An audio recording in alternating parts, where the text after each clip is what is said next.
There once was a time when the cars used in stock car racing were closely enough related to actual stock cars that the saying "win on Sunday, sell on Monday" actually had meaning to it. This encouraged manufacturers to put some real effort into creating cars for the public that could succeed on the track.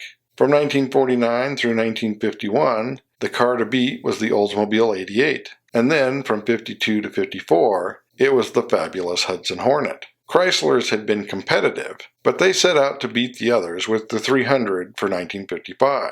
Based on the New Yorker, it was far from a small car, at 219 inches long on a 126-inch wheelbase, and weighing 4,200 pounds. It had distinct front styling and a 5.4-liter 331 Hemi V8, producing 300 horsepower, not only giving the car its name, but making it the most powerful regular production car of the time. Backed by an automatic, street versions of the car could do 120 miles an hour and a mid-17-second quarter mile, and the updated 300B of 1956 increased that to a 5.8-liter 354 Hemi with 340 to 355 horsepower, pushing it beyond 125 miles an hour and into the low 16s. But with the 300 sales success, NASCAR was no longer the priority, as evidenced by the updated styling for 1957, in spite of claims that the fins added high-speed stability, and the car only being slightly bigger, but it was 200 pounds heavier. And it would continue to lead the horsepower war for a few more years, hitting 390 horsepower for 57, and soon 400 horsepower. In 1956, Dodge introduced the D500, in reference to the 500-mile races. It included upgraded brakes and suspension from the Chrysler, and initially used a 5.2-liter 315 V8 with 260 horsepower, or in the D501, 295 horsepower. But like other Dodges, it was 212 inches long on a 120-inch wheelbase, and weighed over 3,600 pounds. For 1957, the wheelbase was stretched 2 inches, and the D501 moved up to the 5.8-liter 354 in 340 horsepower tune, putting its top speed over 125 miles an hour. The D500 for 1958 used a 5.9-liter 361 wedge for 320 horsepower, and for 1959, a 6.3-liter 345 horsepower 383. It would continue through the 1961 model year, when it was effectively replaced by the Polara 500, and the performance model became the Ramcharger, which was a homologation special aimed at drag racing, while the Polara 500 evolved into simply the top trim level of the big Dodge, until it was renamed Polara Custom in 1970. Ford would also use the 500 designation starting on the Fairlane in 1957. Not a performance model, but a trim level in recognition of Ford's dominance in the manufacturer's championship through the 50s and 60s. And as such, the 500 designation would carry over to the Galaxy and Torino models. At the time, Chevrolet and Pontiac offered fuel-injected performance models of the Bel Air and Bonneville. Although these were not aimed specifically at NASCAR, both the Bel Air and the Bonneville were major players in the series for 1957 and 58. In the mid to late 60s, mid-sized fastbacks were typically aimed at improving aerodynamics for NASCAR, but AMC's early Marlin was in response to early fastback pony cars, and it soon evolved into a full-size personal coupe. NASCAR would have Chrysler bringing back the Hemi V8 for 1966, but in more modest offerings, such as the lowly Plymouth Belvedere. The new engine was a 7-liter 426, providing 425 horsepower in street tune.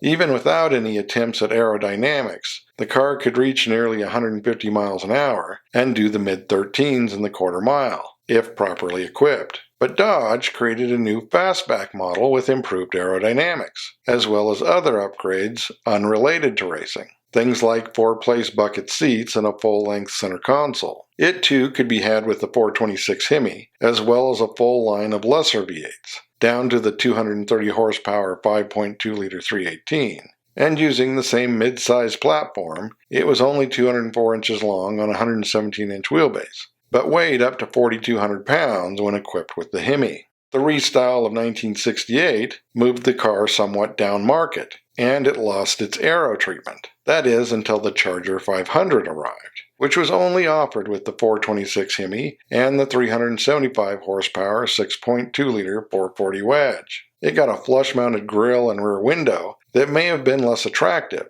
but did make the car sleeker. Ford did not sit idly by while this was happening, introducing their own fastbacks in 1968 as a version of the Ford Fairlane and Torino and Mercury Cyclone, offered with engines ranging from a 230 horsepower 4.9-liter 302 to a 390 horsepower 7-liter 427. It was a similar size at 201 inches long on 116-inch wheelbase and up to 3,800 pounds. And a flush nose treatment could soon be added as the Torino Talladega and Cyclone spoiler, using a 7-liter 428 Cobra jet that was considered underrated at 335 horsepower and providing speeds around 120 miles an hour. Chrysler's response to this was the Dodge Charger Daytona and Plymouth Roadrunner Superbird Winged Warriors, adding a 2.5-foot tall rear wing and a plastic nose cone to the Charger 500 and Roadrunner, stretching the length to 226 inches in the name of Aerodynamics.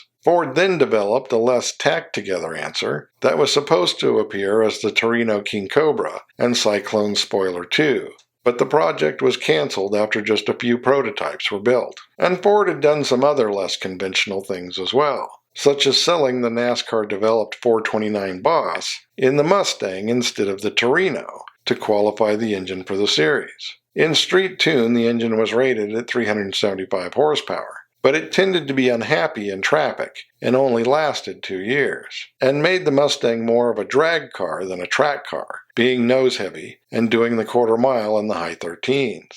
Ford also offered a fastback version of their full-size Galaxy and LTD for a period, although this was more of a fashion statement than an attempt to make a race car, and other manufacturers made semi-fastback large cars around the same time. In the early 70s, Chevrolet would start to take control of the series, initially with the new Monte Carlo, which wasn't aimed at racing at all, but it did popularize the new intermediate personal coupe, a segment that would play a major role in NASCAR over the next 2 decades. But starting in 1973, the one to beat was the Chevy Chevelle Laguna, adding a distinct polyurethane nose to the Colonnade-styled car. Base engine was 145 net horsepower 5.7-liter 350, but one could add a 4-barrel for 175 horsepower, or upgrade to the 7.4-liter 454 rated at 245 horsepower. In coupe form, it was 204 inches long on a 112-inch wheelbase and weighed over 3,800 pounds.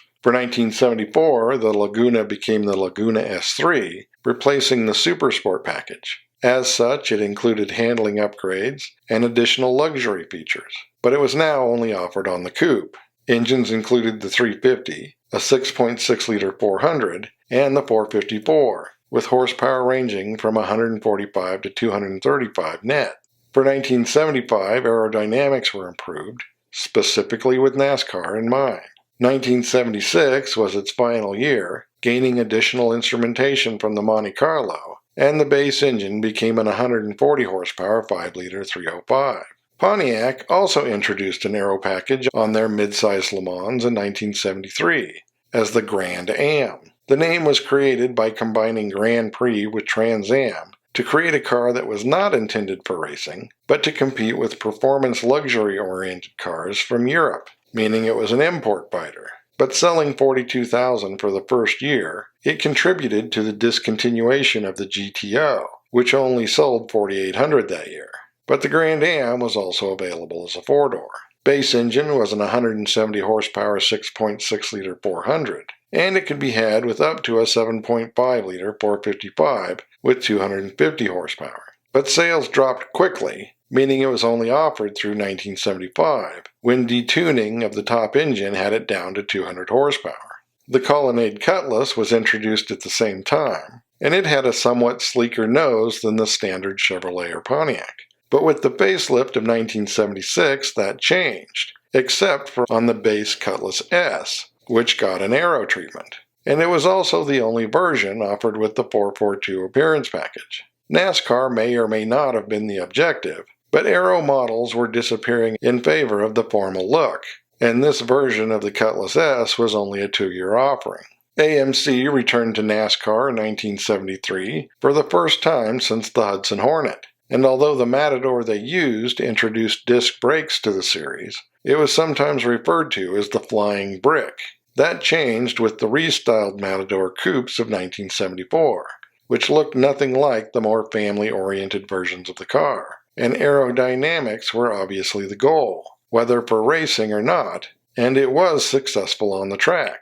It was 209 inches long on a 114-inch wheelbase, and weighed up to 4,000 pounds, and was offered with a full line of engines, from a base 4.2-liter 258 straight 6 through the 5-liter 304, 5.9-liter 360, and 6.6-liter 401 V8s, providing 110 to 235 horsepower for up to 125 miles an hour. But for the buying public, it was a look that many found hard to accept, in spite of being offered in a variety of special packages, from the Sporty X, which could be a 16-second car, through the Oleg Cassini Designer Edition, to the Barcelona that tried to make it look more like the more popular cars of the segment. But it would still manage to carry on through 1978.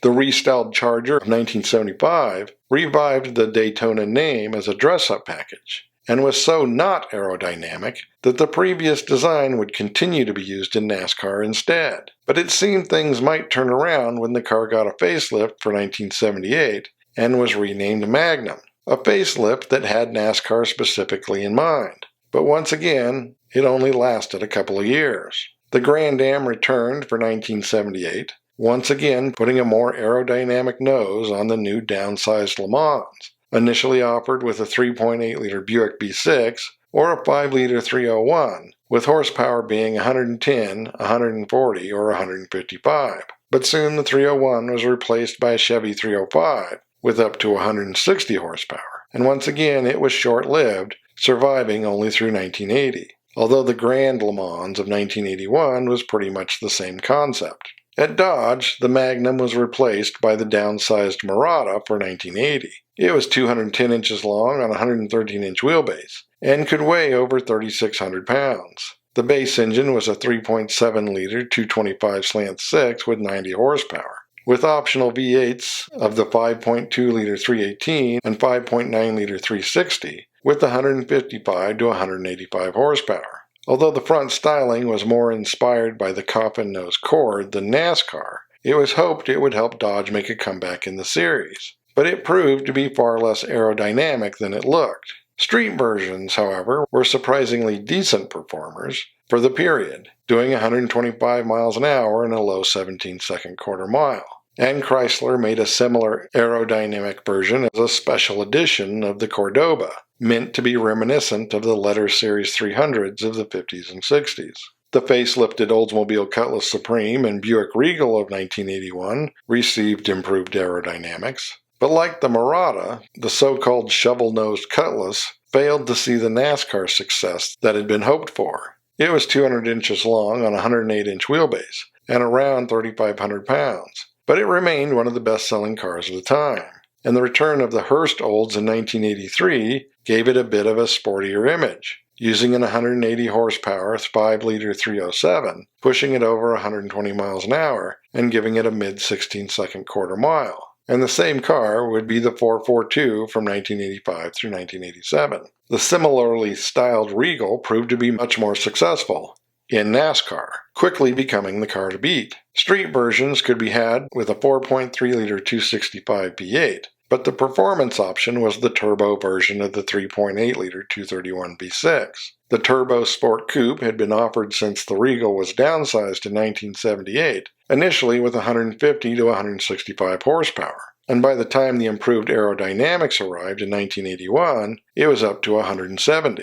In 1982, it was joined by the Grand National, in celebration of its win of the Manufacturers' Cup, which initially was not a performance version, including a two-tone dress-up package and a standard 4.1-liter 252 V6 with 125 horsepower.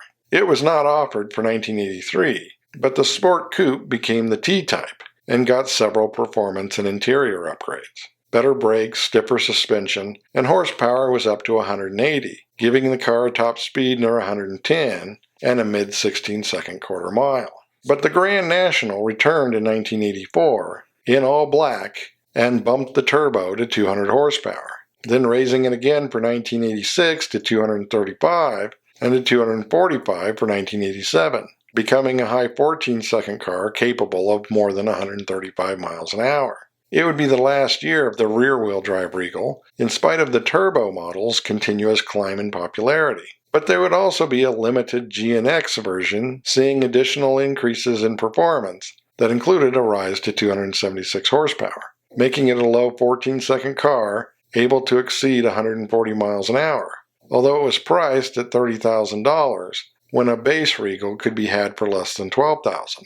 Ford had been racing the downsized Fox-body Thunderbird in the early 80s with a fair amount of success, but the restyle of 1983 was a huge leap forward in aerodynamics in the segment, suddenly making everything else look dated. It could be had with a 5-liter 302 with 130 horsepower, or a 2.3-liter Turbo 4 with 140 horsepower as the Turbo Coupe. Power would increase rapidly on both, up to 150 for the V8 and 190 for the Turbo by the 1987 facelift. The Mercury Cougar was essentially the same car, but when it moved to the new Aero styling, it retained a more formal roofline that was less desirable for racing.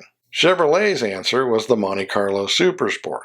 The Monte Carlo had been a major player in the series since its introduction, but it was less successful in the early 80s, and the Supersport was made to resolve the issue with the flat-nosed models. The street version not only gained the Aero nose treatment, but also a small rear wing, suspension upgrades, as well as a high-output 5-liter 305 producing 175 horsepower, making it a high 16-second car capable of more than 115 miles an hour. In 1986, the Supersport gained an Aero Coupe version that added a sloped rear window that had become necessary to stay competitive. By this time, the Supersport was up to 180 horsepower, and the Monte Carlo would continue through 1988. It was replaced in NASCAR by the Lumina, which had effectively replaced the Monte Carlo in the market 2 years earlier.